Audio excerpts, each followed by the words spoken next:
Hey there, everybody. It's been a while since I made a video. I think the last time I made a video was when the Canucks had, well, I didn't make a video when they lost that last game in overtime. I believe it was the one before Boston, so that would have been Carolina. Tough game, tough loss. The Canucks did play well, but that was their third game coming up on the road trip. So maybe fatigue was starting to set in a little bit, but they actually played an inspiring game. They pushed through. If memory serves me right, the issue was the first 5 minutes of the second period. The Canucks did not come out as determined as the Hurricanes did. And sure enough, they scored two quick goals, and then we ended up chasing the game. And at that point, they made a valiant effort, and they did tie the game. And unfortunately, into the overtime, we don't know what happened. We lost the game. But the upside to that game was they actually were able to pocket a point regardless. So even though they lost that game, that actual game gave them the 500 they were looking for in the road trip. So in a sense, for me, that was a passing grade. They did the job. They did what they should have done, which was absolutely take 5 points minimum. Six for me, it was actually six minimum. It was 6 points out of this road trip. So far they've done 5. They have an opportunity to make it 7 on Thursday when they play Minnesota. But when you think about it from a rebuild standpoint, where we would expect or where we expected this team to be at this junction of the season, they've actually played themselves not only in a position that, as far as I'm concerned, they're in the playoffs. Which position they'll finish, that is uncertain. But I'm banking my bottom dollar on it that the Canucks will definitely finish at least third this rebuild season in their division. I don't think they'll fall into a wild card position.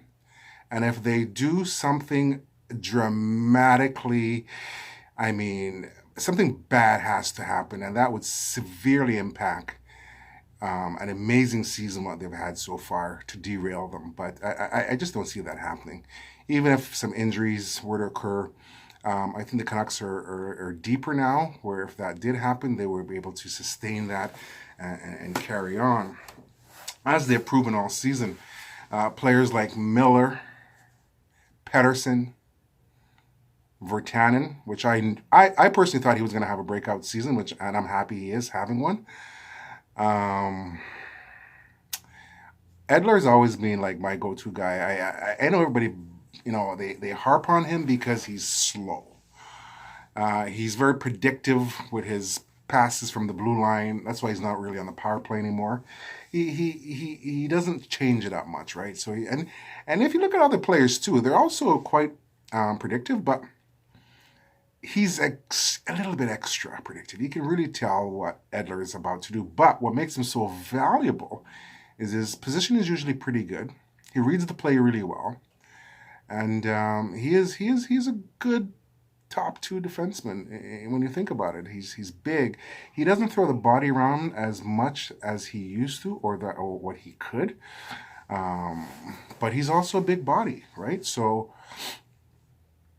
And at this stage of his career, we need somebody like that on the team, and on the back end to really keep the young guys sort of settled down. I think he does that quietly. He's one of those quiet leaders, Edler.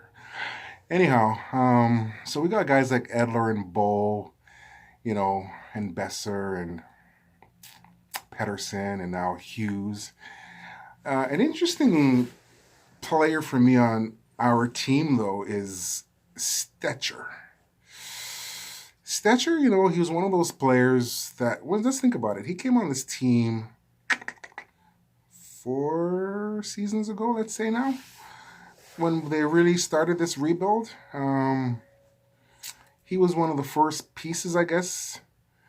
I think Jake was already here. I memory can't serve me right, but he was one of those key pieces, right? So him, Bo, Jake, those guys. But Stetcher worries me a little bit because they're definitely going to want to shore up the defense next year. And I like Stetcher. I'd like to see him stick it out, but he might be running out of real estate. You know what I mean? And not because he's a bad player, just because I think the team's growing now. And he did serve the purpose. But I do tell you this, though. I think they're going to keep him. I'll tell you why. Is he went to the World Cup, I think it was last summer, right? So he really got some good experience there. He didn't play in the playoffs, but he got to play in some competitive games, right? So, and if you watch Stetcher, since Quinn Hughes has actually been added to the lineup, he's elevated his game, actually. Let me tell you this, folks. We're not in the position we're in right now because we're not playing good hockey with good players. These are good players. But, we know that we need to take that next step, right? That means some people has to go. We have to make room for better players. And that's what I'm saying, is that my fear is that Stetcher might be,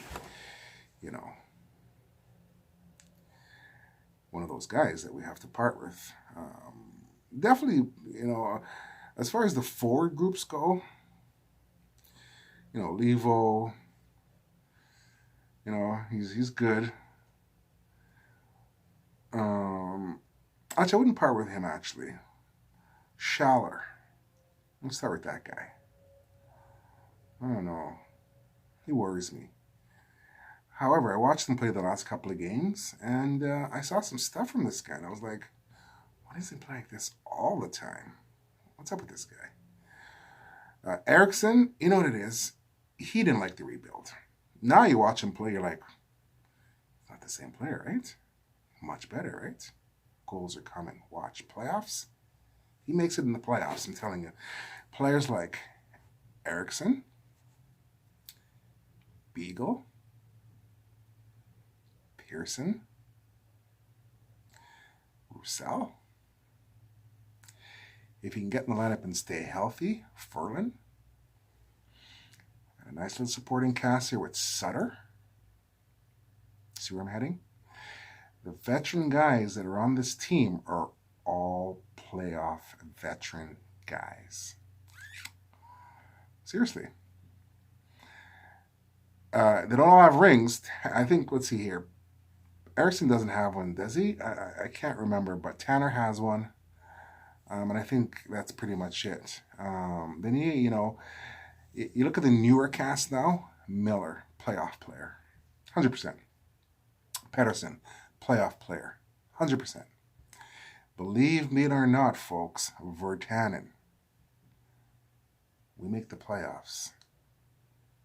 That's one beast that's going to get unleashed. I can't wait. I personally can't wait for it.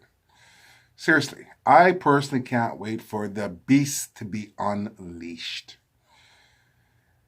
And playoffs.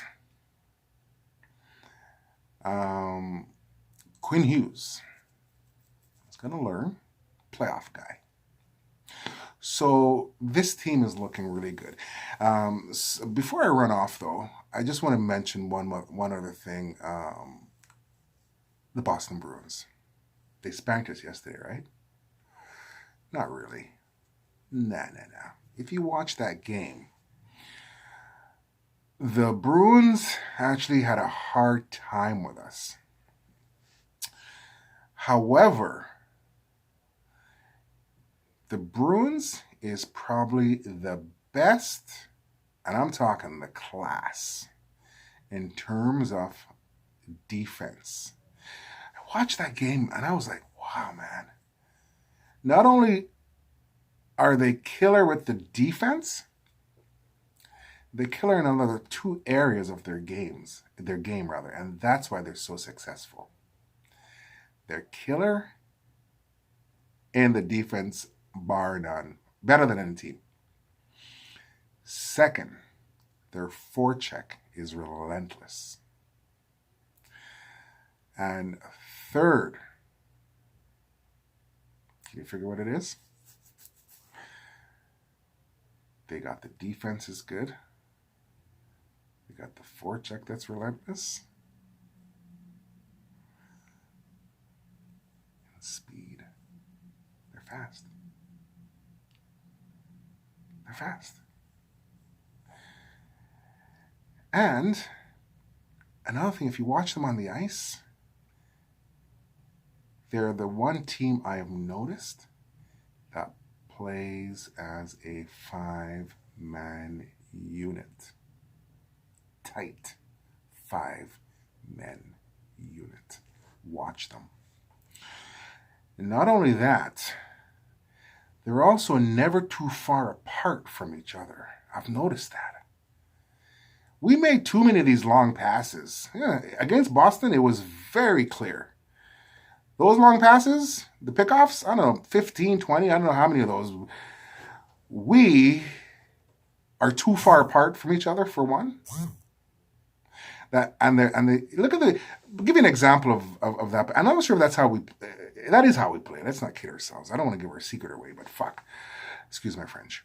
That cross pass where, Tanev and Hugh, they do the switchy, and then Tanev passes to Hugh, or whichever one, and then somebody shoots the puck. Normally it's Hughes doing the shooting, but